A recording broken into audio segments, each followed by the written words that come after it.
परी ना जेतेबेले दासिया बाउरी बोली गोटे नीच जातिर व्यक्ति थिला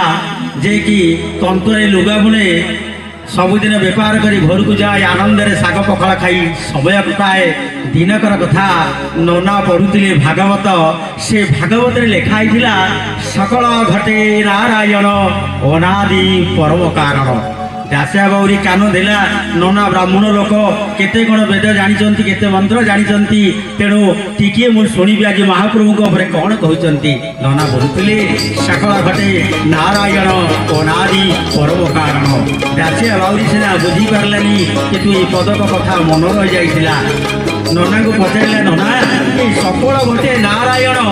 अनादि परम कारण यार अर्थ मत टे बुझे दिखते नना कहले अरे पूरी भाषा टे कठिन आज्ञा नना कहले अरे हे तू तो जाति बाउरी तू कौन यार भाव बुझू ना नना टे कह ना ना तू कौन यार भाव बुझू सकल घटे नारायण अनादि परम कारण आज्ञा दिन जाक जंजाल सारी जितेबाला जाइए घरे पहुँची मन दुखरे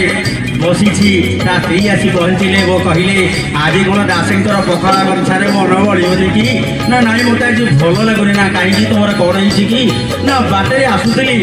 नना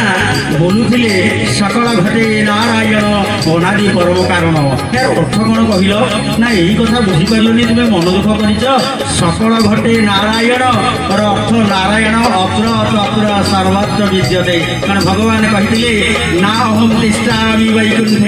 जगिना हृदय मदभक्ता जत्र गायन्ति तत्र तिष्ठामि नारद भगवत गीतार कथा आज्ञा आप निश्चित आपको पठन करेंगे तेणु आज दासिया बाउरी मन आंदोलित होलित हो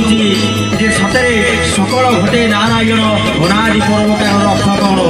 नारायण एक ना नारायण दुई ना नारायण कोटिए श्री बुझेदेला आए सकल घटे माने सर्वघटे नारायण अत्र तत्र सर्वत्र विद्यते तुम्हें कौन या बुझीपारे ना ना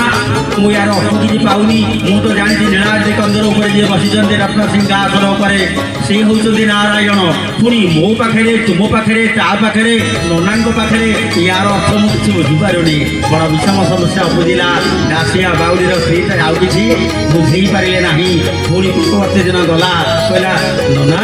तुम्हें जो पदक बोलिल मत टे बुझे दियो ये सकल घटे नारायण अनादि परम कारण नना को तात्पर्य करते दासे तुम यार अर्थ बुझीपार